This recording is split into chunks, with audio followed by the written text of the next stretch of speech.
Hello guys, and welcome back sa ating channel na Basic J. And today's video ay ituturo ko sa inyo paano gumawa ng power supply gamit yung ating transformer, diode and capacitor. And i-explain ko sa inyo bakit kailangan natin ng yung tatlong components na yan and ilang piraso, and para mas maunawaan natin, hindi lang tayo gawa ng gawa, kundi mas at least meron tayong idea paano ito nag-work. Hindi lang yung alam natin gawin, kundi naintindihan natin din yung ating ginagawa. So tara guys, let's go. Samahan niyo ako. Yan na nga guys, ito na yung mga components natin. Ito ay ang transformer. Ito yung itsura ng transformer. Ang transformer guys ay meron siyang dalawang ginagawa, step up or step down lang yung ating ginagawa ng transformer. Meron siyang input and output na mga wires, and pwede mo siya baliktarin guys. Pwede mo siyang gawin, pwede kang mag-input dito. At the same time, pwede kang input dito. So in this case, ang input natin is 110 volts. And yung output natin, ang transformer na to ay meron siyang 0 volt dito sa gitna, center top. Ito ang tinatawag na center top. Meron itong dalawang ito ay tig 8 volts sila. So kung supplyan mo to dito ng 8 volts, tapos may enough current siya na mag-produce ng output na 110 volts dito sa kanyang kabilang linya. So tinatawag natin yun na step up. Pag mula sa low voltage, gagawin nating high voltage, higher kaysa input niya na voltage, ay step up yung tinatawag natin doon.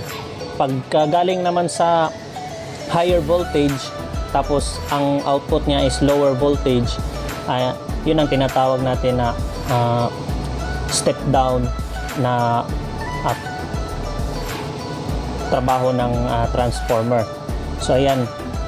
So ito yung transformer natin, meron siyang input or primary coil and then secondary coil tong dito sa ating kabila. And meron siyang core na tinatawag, ito yung core. Kaya ito yung symbol niya.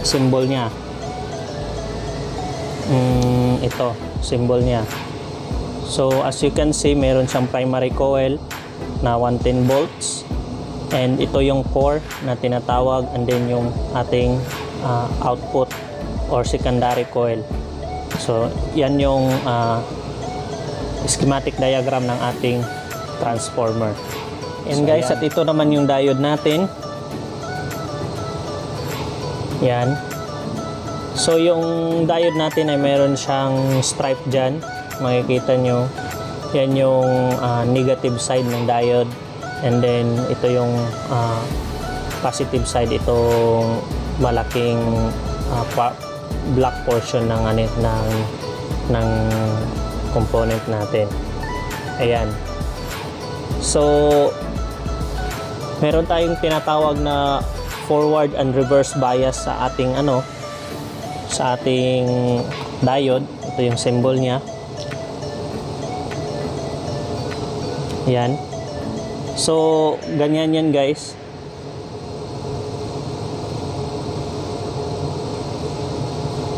Ang itsura niya. Ganyan siya. So, dito yung positive sa may dark area. Positive and negative. Yan yung symbol ng ating diode. So kung mag-supply ka ng positive dito, makakadalo yung kuryente papunta doon. So yan yung tinatawag natin na forward bias. Pero kung mag-supply ka ng positive dyan, ang mangyayari ay walang dadaloy dito papunta dito. Kasi nga para siyang gate valve na iisa lang yung direksyon ng daloy niya, papunta lang doon. So yan yung diode natin, guys. And ang capacitor naman ay ito yung itsura niya. Electrolytic capacitor ito. Yan. And meron din yung stripe. Tapos may arrow. Ibig sabihin yung negative na yan ay ito. And ma-determine din mo siya sa pagbago mong bili kasi mas mahaba yung positive na lead niya. Pero kung ano naman, gamit na, ay malalaman mo siya through sa kanyang arrow or stripes. So meron din siyang numbers dyan, microfarad, capacitance niya, and voltage. So dalawang factor na i-consider natin sa paggawa natin ng ating power supply. So explain ko sa inyo mamaya kung bakit kailangan natin alam yung ano natin, yung numbers, especially yung voltage ng ating capacitor, and kung ano ang gamit niya sa ating power supply.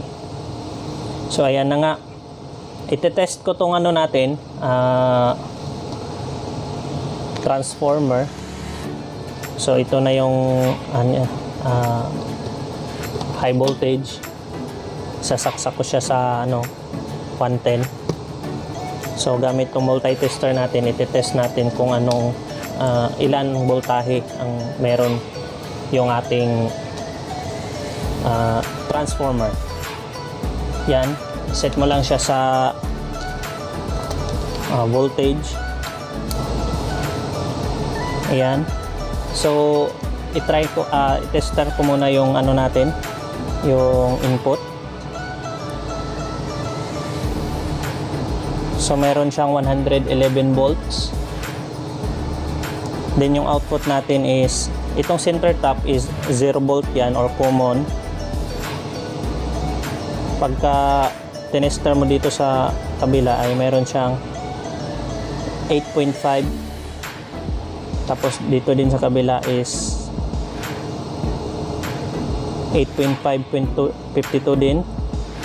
Pero kung dalawang gagamitin mo, itong dalawang orange, ay meron siyang 17. So 8.5 plus 8.5 is 17 volts. So ang gagamitin natin ngayon ay itong 17 volts na output. So itong 0 volt ay natin, i-isolate natin. So i-tape lang natin siya para safe siya, hindi siya short.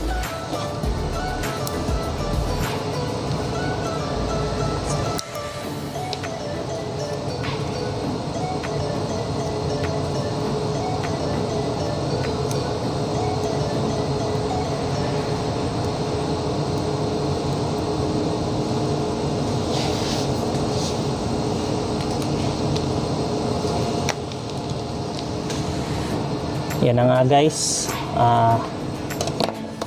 So ito na yung natin. So meron akong PCB dito para dito natin i-build yung ating power supply. So yung input lagay natin dito. Then gamit tong ating soldering iron ay para ma-secure natin siya.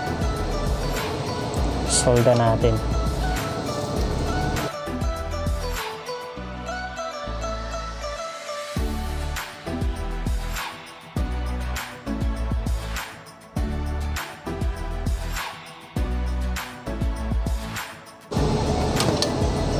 Ayan, secure na yung natin. Yung ating 17 volts. 6 or 16 volts. And then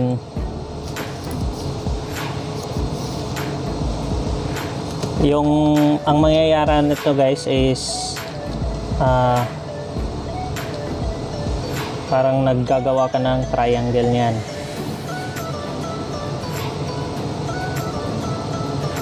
Ayan.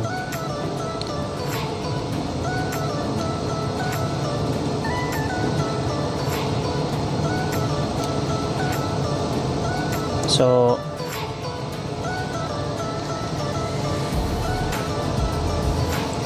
ganyan, pag nakagawa ka na ng ganyan, lahat ng input ay ilagay natin doon para ang natira is yung output.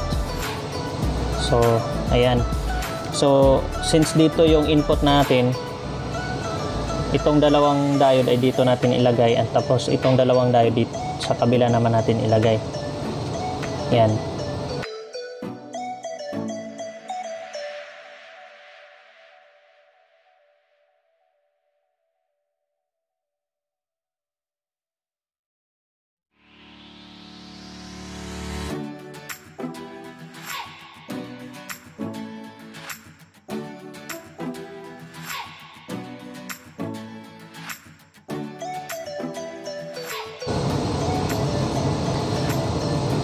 Ayan guys, kung mapapansin nyo yung guhit natin dito,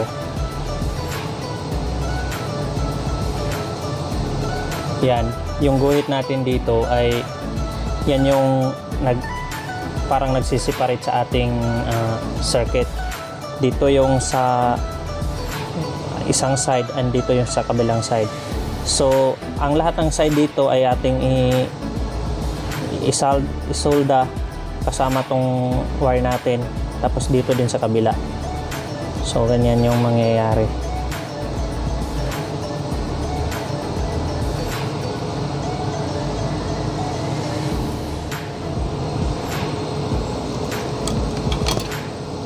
Ayan, so ito yung sa isang side ng ating input dito sa ating bridge rectifier, and then dito sa kabila.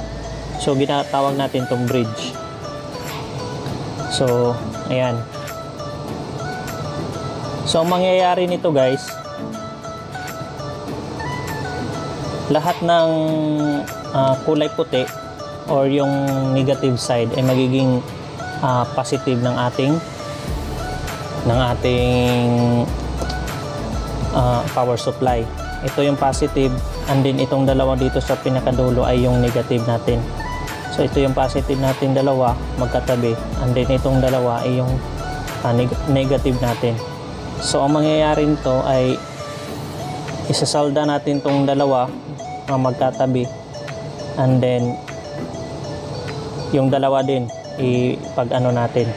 ipag-isa din natin.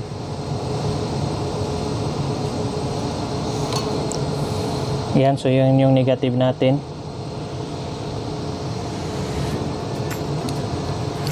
Yan. So ang nangyayari ngayon dito guys sa ating diagram ay sa ating circuit ay ito. Ito yung positive natin at ito yung negative natin dito. So yung natin at capacitor natin ay magsiserve siya as a filter ng ating circuit. So explain ko sa inyo bakit apat ang diode na kailangan at bakit kailangan ng capacitor as a filter. So ganito muna yung sine wave ng ating transformer. Meron siyang ganitong sine wave. Ayan. So tinatawag natin to na frequency. So yan yung sine wave ng ating transformer, at nung dumaan siya ng diode ay naging ganito yung kanyang sine wave.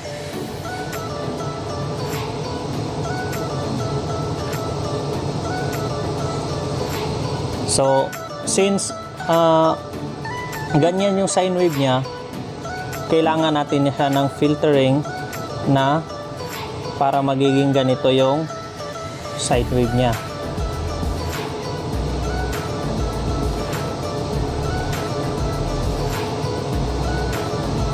So hindi na siya gaano kataas yung peak niya. Ito yung peak natin, pinakataas peak. So yan yung tinatawag natin na DC or direct current or pure current. So ito ay tinatawag natin na AC. So alternating current yung ibig sabihin ng AC, hindi aircon, kundi alternating current. So ito naman DC din to, pero hindi siya filtered, so hindi siya masyadong pure na energy. So ito pure energy to siya kasi nagdumaan na siya sa filtering or nasala na siya. So kung bakit nga ba apat na diode yung ginamit natin? Kasi kung dalawang diode lang yung ginamit natin, ang frequency na output niya ay ganito lang. Although DC siya, pero hindi siya ganun ka-pure na current. Ganito yung mangyayari. Meron siyang gap dito. Kasi every time na nagwi-wave to, magwi-wave din siya dyan. Tapos may wave pababa. So since kulang yung yung bridge natin kulang, kaya ang nangyayari, ito yung tinatawag natin na half bridge. So dalawa lang yung ginamit na diode. So ang ating diagram nito ay ito lang ang ating diagram. So, kung ito yung dalawang input, merong diode dyan.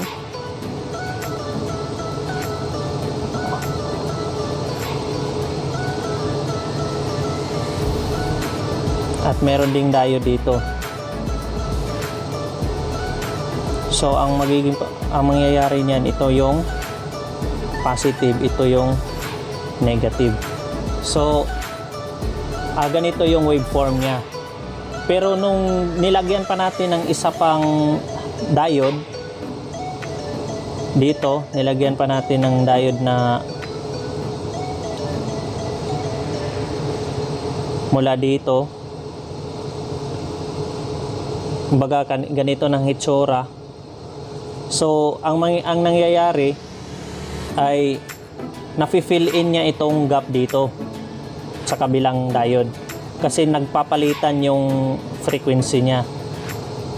Pag itong frequency, ito yung wave na yan. Pag ito na yung frequency na dito, pag full bridge na, ito na yung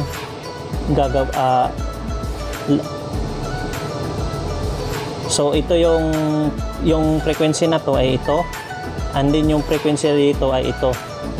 So kung kulang ang ating diode, kung dalawa lang yung diode, ay mamimissing yan dyan. Kaya tinatawag natin siya na half bridge kasi may gap siya dito. Ang full bridge ay ganito. So every time na meron siyang peak, ay meron din siya ditong peak. Pagka dito, so pagka ganito na yung natin, yung frequency natin through sa ating filtering ay magiging hindi na masyadong mataas yung peak natin. So the more filtered ay the more na pure yung current natin. So sa natapos natin na diagram or circuit natin ngayon ay meron na tayong ganitong frequency.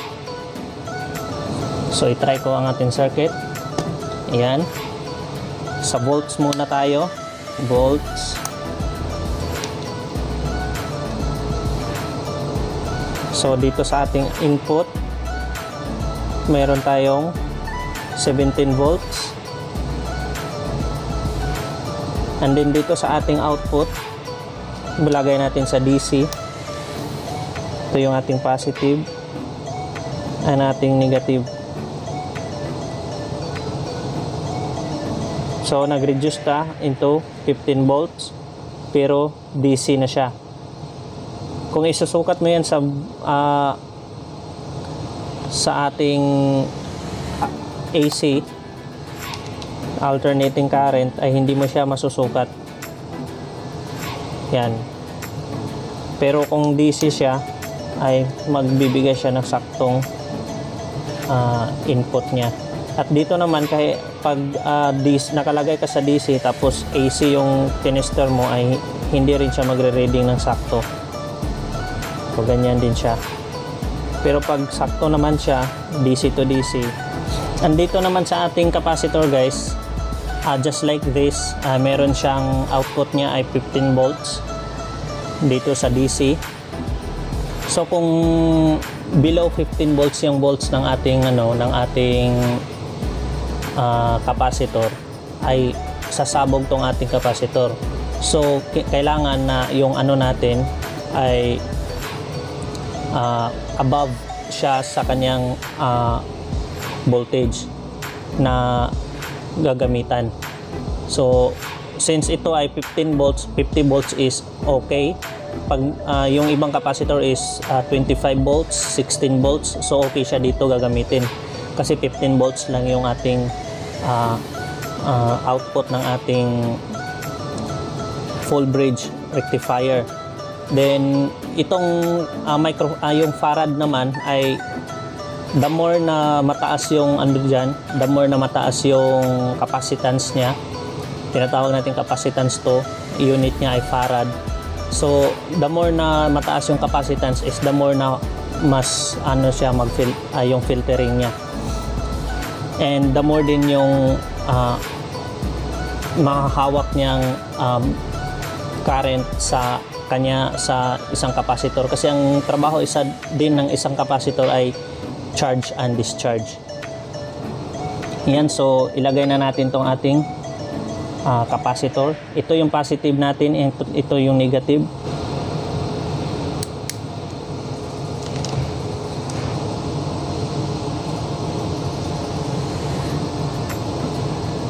Kanina 15 volts, ngayon naging 23 volts dahil sa capacitor. Wow! Isn't it amazing?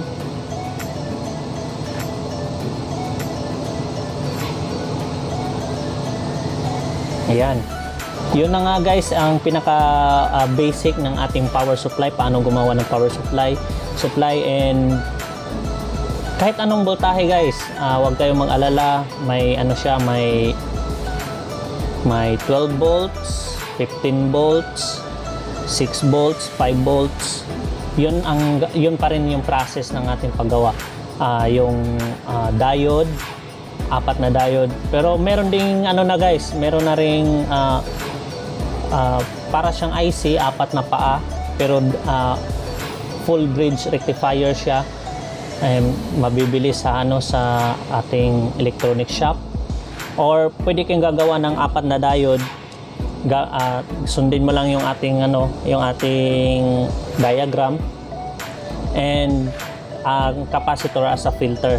So para meron ka ng pure current or direct current na power supply sa iyong kung kinakailangan mo.